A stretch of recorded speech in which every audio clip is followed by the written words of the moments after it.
সামগ্ৰী পুৰণি গুদাম আৰু বৰহমপুৰৰ বিভিন্ন অঞ্চলত দিনক দিনে বৃদ্ধি পাইছে বান্দৰৰ উপদ্ৰৱ। বান্দৰৰ বাবে এতিয়া খেতি কৰিবলৈ এৰিছে সাধাৰণ কৃষকে। খেতি মাটিত উপদ্ৰৱ চলোৱাৰ সমান্তৰালভাৱে গৃহস্থৰ ঘৰৰ পৰা উঠাই লৈ যায় সা সামগ্ৰী। কপিকুলৰ আক্ৰমণত এতিয়া আহত হৈছে বহু লোক।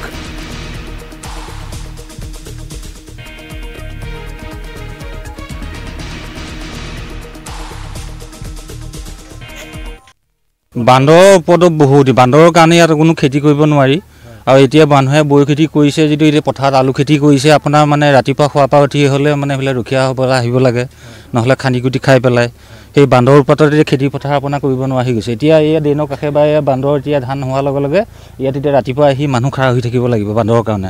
জাক জাক বান্দৰ। আপোনাৰতো ঘৰততো আপোনাৰতো কি একো এটা খাৱতি পাচলি কৰি খাবই নোৱাৰি। আৰু কিবা এটা কৰি পেলাই আপোনাৰ পিঁয়াজৰ নলা এডাল পিঁয়াজ এটা যদি গুজি থওঁ সেইটোও খানি খাব, বা কি বিলাহী গছ পুলি এটা ৰুলেও সেইটো উঘালি পেলাব, অমিতা পুলিটো ৰুলেও অমিতা পুলিটো আগটো ভাঙি খায়। বান্দৰ এতিয়া চাপ বহুত আমাৰ ইয়াত। এতিয়া এইবাৰ বান্দৰৰ পৰা ইয়াৰ মাটি খেতি নকৰে। ইয়াৰ পানী অভাল হৈ আছে, পানী চাৰিওফালে আছে, কিন্তু বান্দৰ অত্যাচাৰত খেতি নকৰে। এই ঘৰ দুৱাৰ ধম ধাম টিঙৰ চালি হ'লেতো সৰ্বনাশেই কৰে এনেকুৱা।